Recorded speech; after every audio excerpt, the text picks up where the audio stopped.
তাহলে এই কথাই রইলো, এখন থেকে আমরা 10 টাকা রোজেই কাজ করব। কেউ 1 আনা কমাবো না, বলে দিলুম। যদি কেউ কম রোজে কাজ করেছে তাকে আমাদের দল থেকে বাদ দেওয়া হবে, ঠিক আছে?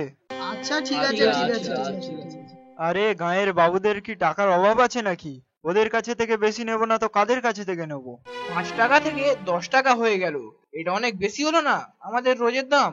ওরে আমার সতী সাবিত্রী, বলি বাজারের দর দিন দিন কেমন ব্যাঙের মতো লাফাতে লাফাতে বাড়ছে, সে খবর রাখো। দুদিন পরে পেটে কুত্তার চেন বেঁধে পড়ে থাকতে হবে। তাই সেই সুদূর ভবিষ্যতের কথা মাথায় রেখে এই সিদ্ধান্ত। মানলে মানো, না হলে দল ছাড়ো। না না, আমি তা বলছি না। তবে আর কি, এই কথাই রইলো। যাই এখন একটু জমিদারের বাড়ি তাগাদা করে আসি। সন্ধ্যায় তাহলে দেখা হচ্ছে। এর নীতি নিয়ে চললে আমাদের ভবিষ্যতে কাজই থাকবে কিনা তাই সন্দেহ। পাশের পাড়া থেকে চাষি এনে চাষ করাবে বাবুরা, মনে রেখো। তারা এখনো 4 টাকা রোজে কাজ করে। কিন্তু কি করব, সংগঠনের নিয়ম কি আর ভাঙা যায়? দিন দিন মধুর লোভ বেড়েই চলেছে, দেখি শেষ পর্যন্ত কি হয়।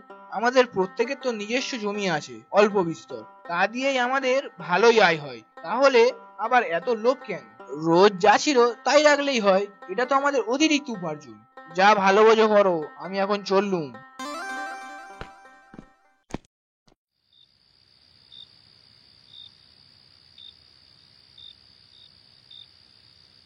না, এবার আমাদের দলের মাথাকে পরিবর্তন করতেই হবে।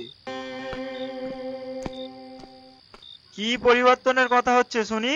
না না, ও কিছু না। তা বলো, আগামীকাল কোনো কাজের খোঁজ পেলে? হবে না মানে? আমার নাম মধু, আমি হলাম তাল মিছরির ছড়ি। যেতেও কাটবো, আসতেও কাটবো। সে আর জানি নে। কি? শোনো, কাল ভোরে জমিদারের ভাগনার পাকা বাড়ির মাল মশলা আসবে, ইট বালি সিমেন্ট। ইট আর সিমেন্টের তো কোনো কারচুপি করা যাবে না, কিন্তু ওরা বলেছে বালি আসবে 300 ফুট। আমি একটা দাম দর করে এসেছি, তোরা কাল গিয়ে বলবি। ভালো করে মনে থাকে যেন সবকিছু ভালো করে বলবি, ঠিক আছে? এই কথা বলতে হবে, ঠিক আছে? কেমন? কিন্তু ওরা যদি বুঝতে পারে? আরে ধুর, কত ফুট বালি ওরা তার কি জানে? ও নিয়ে তোদের ভাবতে হবে না। তোদের যা বললাম তোরা তাই বলবি, ঠিক আছে? আমি যাই, বালি বইবার সরঞ্জামগুলো জোগাড় করি। কেমন? চলি তাহলে।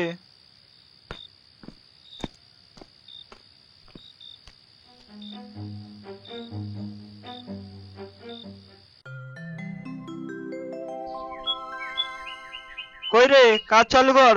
দাঁড়িয়ে রইলি কেন? কি হলো? না, বলছি তুমি তো বললে 300 ফুট বালি, তাই আমরা ওই টাকায় রাজি হয়েছিলাম। এখন রেট তো অনেক। তুমি বললে জমিদারের ভাগনার বালি, তাই আমরা রেট নিয়ে কোনো কথা বলিনি, কি তাই না? হ্যাঁ তাই তো। হ্যাঁ তো? কিন্তু এখন তো দেখছি বালি অনেক বেশি, ওই রেটে আমরা পারবো না, তুমি অন্য কাউকে দেখো। অন্য কারোর মানে? এ গায়ে কে আর আছে এই কাজ করবে? আরে রেড নিয়ে সমস্যা? পার্টি তো এখানে দাঁড়িয়ে আছে, কথা বলি, কম বেশি করে দিয়ে দেবে। না তো এ মাল এখানে পড়ে থাকবে, এক রাত গেলে বালি অর্ধেক হয়ে যাবে। যা চুরি চামারি চলছে এখন।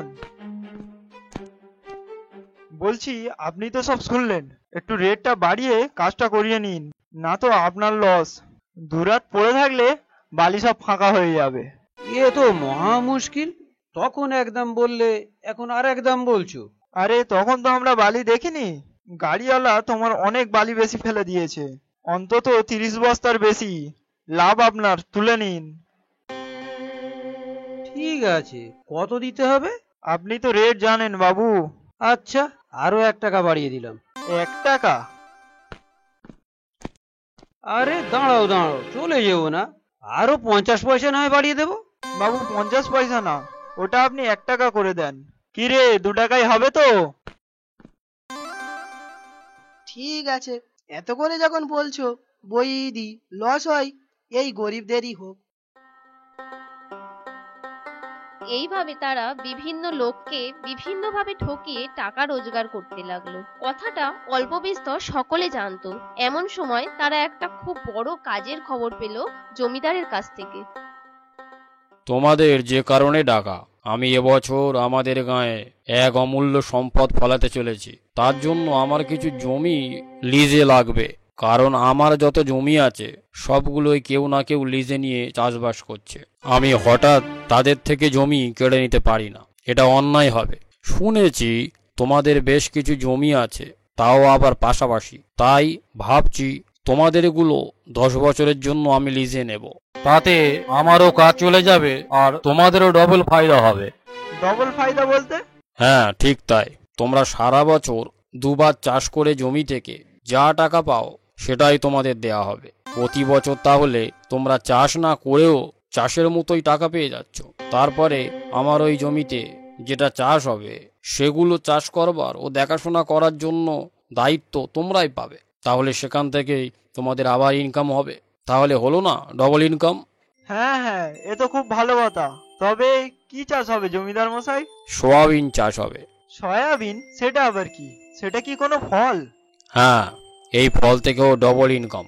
এটা থেকে সোয়াবিনের উচ্চমানের সুস্বাস্থ্যকর তেল পাওয়া যাবে এবং এর উচ্ছিষ্ট থেকে সোয়াবিনের বড়িও পাওয়া যাবে, যেটা কিনা গরুর দুধের থেকেও বেশি পুষ্টিকর।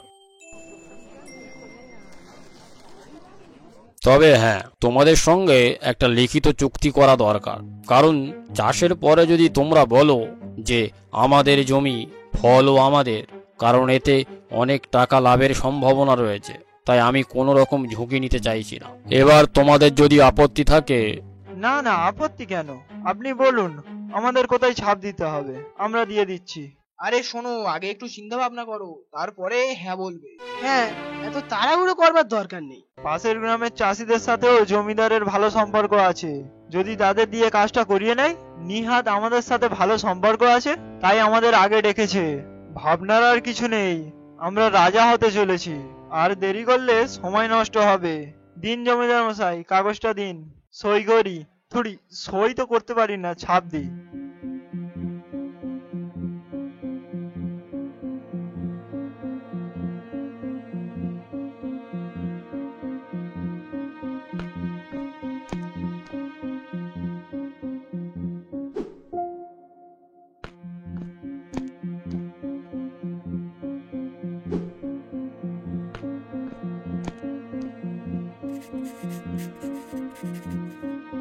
আমার কাল থেকে মাঠ হাল করা চাই, দুদিনে শেষ করতে হবে, কেমন?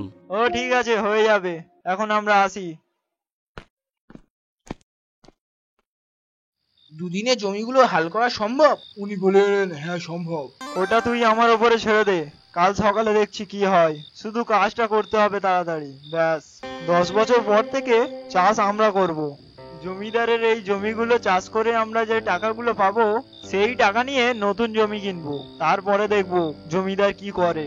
যদি ওকে টেক্কা দিতে না পেরেছি, তাহলে আমার নাম কালমিজরি ছুরি না।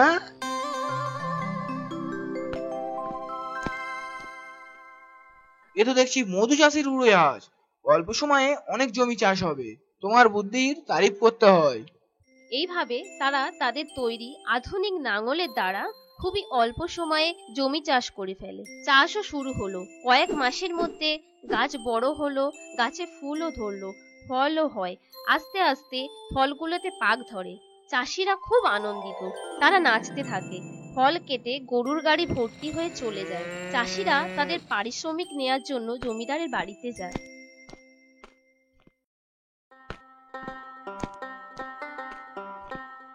বলো কি চাই? বাবু, আমাদের মজুরিটা নিতে এসেছি। ফসল তো সব গোলায় চলে গেল। কিসের মজুরি? ওই যে আমরা আপনার সয়াবিন চাষ করে দিলাম, তার মজুরি। না, তোমাদের জমি লিজে নেবার টাকা দেবার কথা হয়েছিল, মজুরির কথা তো হয়নি। কে আছিস? ওদের চুক্তির কাগজটা বের করে দে, দেখে নিক আর একবার।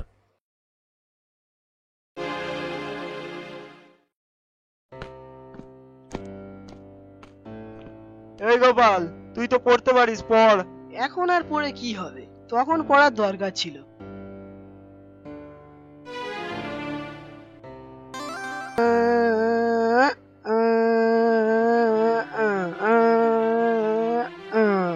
এখানে শুধু জমি লিজের কথা ও কত টাকা লেনদেন হয়েছে সেই কথা, আর কত বছরের জন্য সেইগুলোই লেখা আছে। চাষ ও মজুরির ব্যাপারে কোনো কিছু লেখাই নেই।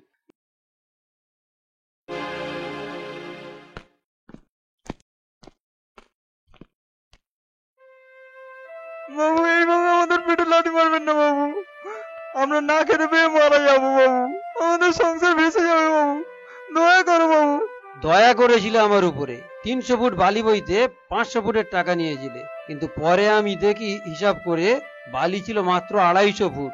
এইভাবে সকলকে তো এতদিন বাঁশ দিয়ে এসেছো, 4 টাকার জায়গায় 10 টাকা রোজ নিয়েছো।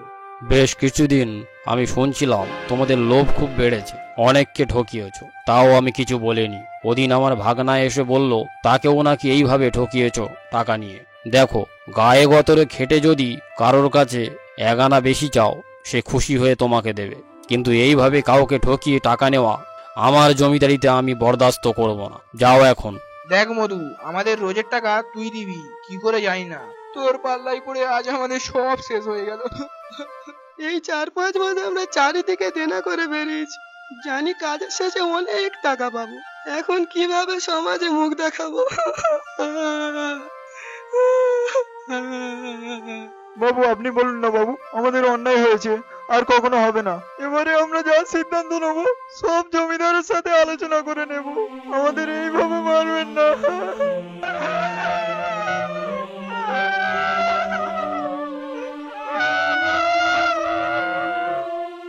ঠিক আছে, যাও, তোমাদের কত কি দেনা আছে সেগুলো হিসাব করে আনো, টাকা দিয়ে দেব।